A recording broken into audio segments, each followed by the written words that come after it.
के जंगल में टुनटुनी चिड़िया अपनी सास सुंदरी कौवी के साथ रहती थी। एक दिन वो अपनी सास से कहती है, माँ जी, रानी के पापा को गुजरे आज 6 महीने हो गए।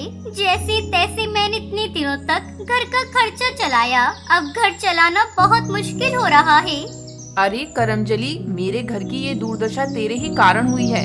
ना तूने मेरे बेटे से झगड़ा किया होता और ना ही उसने जहर खाया होता। माँ जी, किस घर में पति पत्नी का झगड़ा नहीं होता? मुझे क्या पता था कि वो जहर खा लेंगे। मेरी बेटी भूख से तड़प रही है। कई दिनों से मैंने उसे एक समय का ही खाना दिया है। उन्होंने मरने से पहले मेरे और मेरी बच्ची के बारे में जरा भी नहीं सोचा। आप कहीं तो मैं जाकर कहीं काम कर लूं। कुलक्षणी, मेरे बेटे को खाकर तेरा पेट नहीं भरा, अब नाते रिश्तेदारों में भी मेरी नाक कटवाना चाहती है। तू अगर काम करने बाहर जाएगी तो मेरे रिश्तेदार क्या कहेंगे? आज तक हमारे घर की किसी बहू ने घर से बाहर निकलकर कभी काम नहीं किया। तब तक आप लोग कमेंट में बताएं 500 - 250 कितने होते हैं? माँ जी, आपको अपने रिश्तेदारों की फिक्र है, पर अपनी पोती की नहीं। मुझसे मेरी बेटी की भूख देखी नहीं जा रही है।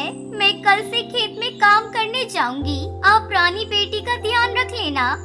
कैसे करेगी तू खेती? कभी तूने खेत में काम किया है? माँ जी, अब चिंता मत करिए, धीरे धीरे मैं सब सीख जाऊंगी। टुनटुनी अपने खेत में जाकर काम करने लगती है। तभी साधु महाराज वहाँ आते हैं। आइए आइए साधु महाराज, मैं आपकी क्या सेवा कर सकती हूँ? बेटिया, मुझे जोरों की प्यास लगी है। तुम्हें खेत में काम करते देखा तो तुम्हारे पास चला आया। मुझे पानी पिला दो, प्यास से मेरा गला सूख रहा है। यहाँ आसपास कोई तालाब या कुआं भी नजर नहीं आ रहा है। बाबा, मैं अभी आपको पानी देती हूँ। ये लीजिए, मेरे पास ये सूखी रोटी है, इसे खाकर आप पानी पी लीजिए। मेरी माँ कहती थी कभी खाली पेट पानी नहीं पीना चाहिए। वो साधु रोटी खाकर पानी पी लेता है। बिटिया, तूने मेरी प्यास बुझाई है। मैं तुम्हें कुछ देना चाहता हूँ। ये लो केले के बीज, इन्हें अपने खेत में बो देना। भगवान तुम्हारा भला करेंगे। इतना कहकर वो साधु वहाँ से चला जाता है। उसके जाते ही बबली कबूतरी टुनटुनी चिड़िया के पास आती है। अरे टुनटुनी बहू, ये साधु तुमसे क्या बातें कर रहा था? इन साधुओं पर ज्यादा भरोसा मत करना, मूर्ख बनाकर कुछ लूट लेते हैं। ऐसी कोई बात नहीं काकी, बाबा को प्यास लगी थी इसलिए पानी पीने आए थे। जाते जाते उन्होंने मुझे केले के बीज दिए हैं। टुनटुनी बहू, तू भी कहाँ इस खेती के चक्कर में पड़ रही है? ऐसा कर, तू अपना खेत मुझे किराए पर दे दे। मैं हर महीने तुझे तेरे खेत का किराया घर पर पहुँचा दूंगी। नहीं काकी, इस खेत पर मेरे पति खेती किया करते थे, अब मैं खेती करूंगी। जैसी तेरी मर्जी, मैं तो तेरी भलाई के लिए ही कह रही थी। अच्छा, अब मैं चलती हूँ। बबली कबूतरी के जाने के बाद टुनटुनी बाबा के दिए हुए केले के बीज को अपने खेत में बो देती है। इस तरह कई दिन गुजर जाते हैं। एक दिन जब टुनटुनी फिर से अपने खेत पर जाती है तो देखती है उसके खेत में केले के कई पेड़ उगाए थे और उन पर बड़े बड़े केले लग गए थे। टुनटुनी अपने खेत में लगे हुए केले को देखकर बहुत खुश होती है। अगले दिन टुनटुनी सारे केले को तोड़कर बाजार में बेच देती है और जो पैसे मिलते हैं उसे लाकर अपनी सास को दे देती है। सुंदरी कौवी भी टुनटुनी से अपने बुरे बर्ताव के लिए माफी मांगती है।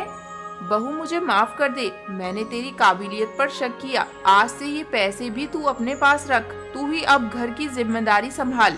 इस तरह टुनटुनी केले की खेती करके खुशी खुशी अपनी सास और बेटी के साथ रहने लगती है। कश्मीर में टुनटुनी चिड़िया अपने पति हरिया किसान के साथ रहती थी। उसके 2 बच्चे थे, बेटे का नाम कालू और बेटी का नाम टूनी था। हरिया तोता अपने खेतों में केले उगाकर बेचा करता था और उससे अपने घर का खर्च चलाता था। कई सालों बाद इस बार हरिया किसान के खेत में केले की अच्छी फसल हुई थी। केले की अच्छी फसल देखकर टुनटुनी चिड़िया अपने पति से कहती है, सुनिए जी, इस बार ऊपर वाले की कृपा से अच्छी फसल हुई है। इन्हें बेचकर जो पैसे मिलेंगे उनसे हम अपना पक्का घर बनाएंगे और अपने बच्चों का भी अच्छे स्कूल में दाखिला करा देंगे। इस बार हमारे सारे सपने पूरे हो जाएंगे।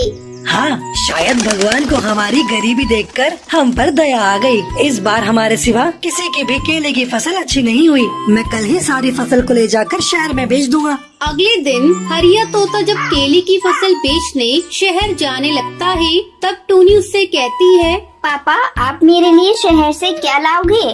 तू ही बता दे, जो तू कहेगी मैं वही लाऊंगा। पापा आप मेरे लिए शहर से एक सुंदर सी गुड़िया लेते आना।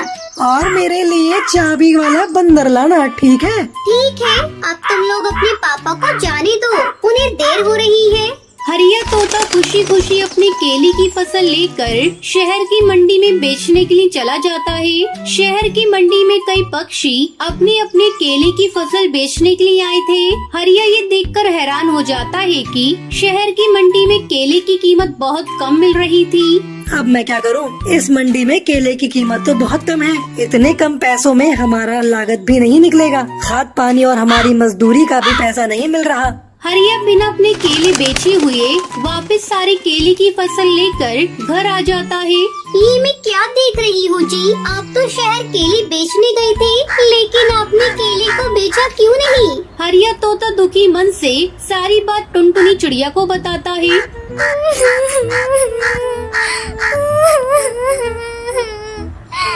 हे भगवान, हमारे सारे सपने टूट गए। अब हम क्या करेंगे? कोई बात नहीं, आप सारे केले को एक कमरे में रख दो।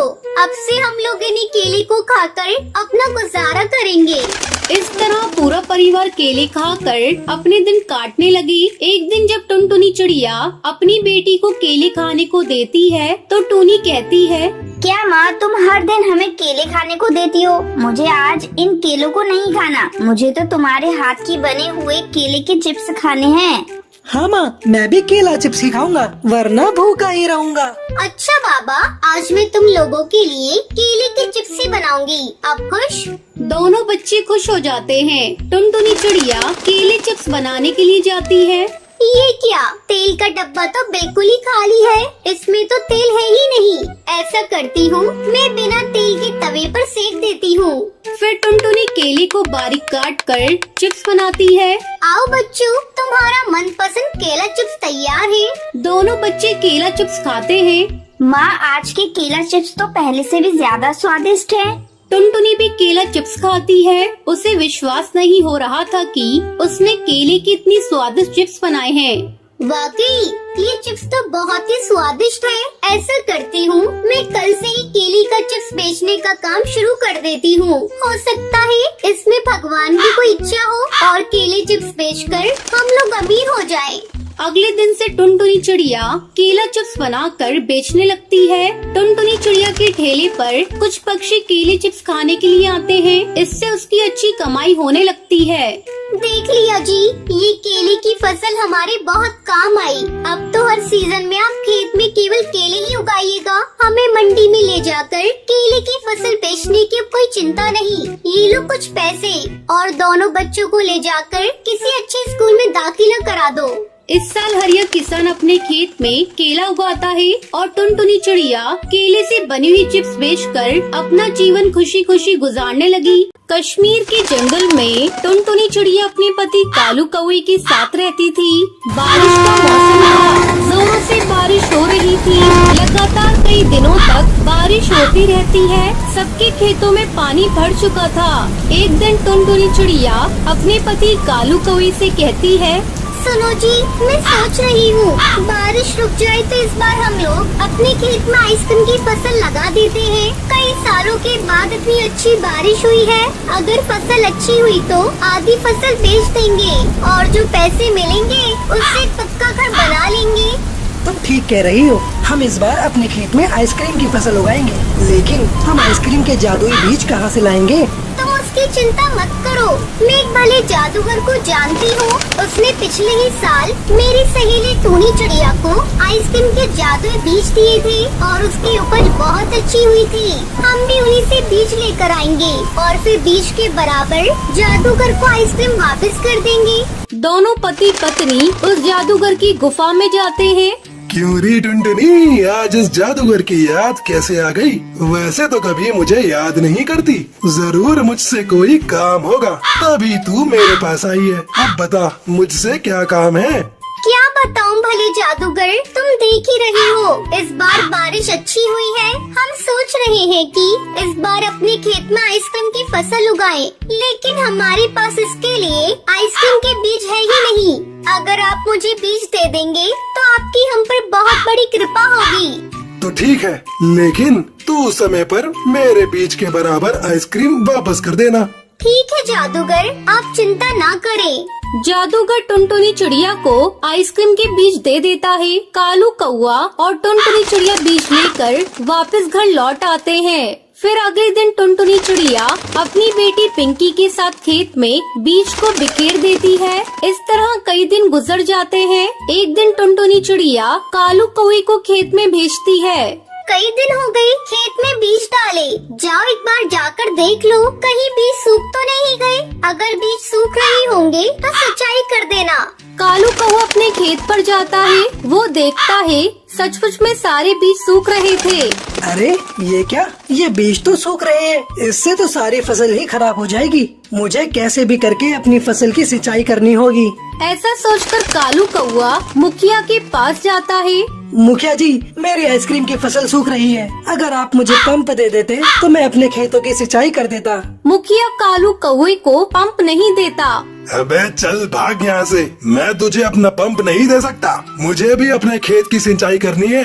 कालू दुखी होकर अपने खेत पर वापस लौट आता है और किसी तरह पास वाली नदी से पानी लाकर अपने खेत की सिंचाई करता है। कुछ ही दिनों में कालू के खेत में आइसक्रीम की फसल लहराने लगती है। जब ये खबर मुखिया के पास पहुंचती है तो वो जल भुन जाता है और किसी तरह से आइसक्रीम की फसल को बर्बाद करने के लिए योजना बनाने लगता है। उधर टुनटुनी चिड़िया और कालू कौआ भी अपनी फसल पक जाने पर काटने की तैयारी करने लगते हैं।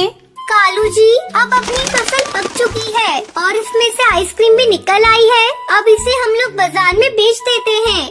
फिर दोनों जल्दी जल्दी अपनी आइसक्रीम को इकट्ठा करते हैं और उसे अपने घर लेकर आते हैं।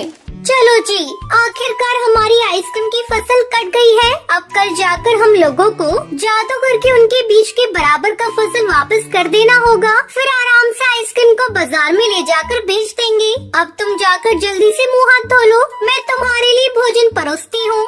दोनों पति पत्नी भोजन करके सो जाते हैं। अचानक आधी रात को मुखिया उनकी फसल को चुराने के लिए उनके घर में घुस जाता है। खटखट की आवाज सुनकर टुनटुनी चिड़िया की नींद खुल जाती है और वो चोर चोर करके शोर मचाने लगती है। टुनटुनी चिड़िया की आवाज सुनकर सभी पक्षी इकट्ठा हो जाते हैं और मुखिया को पकड़ लेते हैं। किसी तरह मुखिया उन पक्षियों से अपनी जान बचाकर भाग जाता है और अगले दिन टुनटुनी चिड़िया कालू कौए के साथ बाजार जाती है। आइसक्रीम ले लो, रंग बिरंगी आइसक्रीम। खट्टी मीठी आइसक्रीम ले लो, लाल पीली नीली आइसक्रीम ले लो। टुनटुनी मासी, एक लाल आइसक्रीम मुझे भी देना। और इस तरह दोनों पति पत्नी आइसक्रीम बेचकर खूब सारे पैसे कमाते हैं। फिर सभी खुशी खुशी रहने लगते हैं।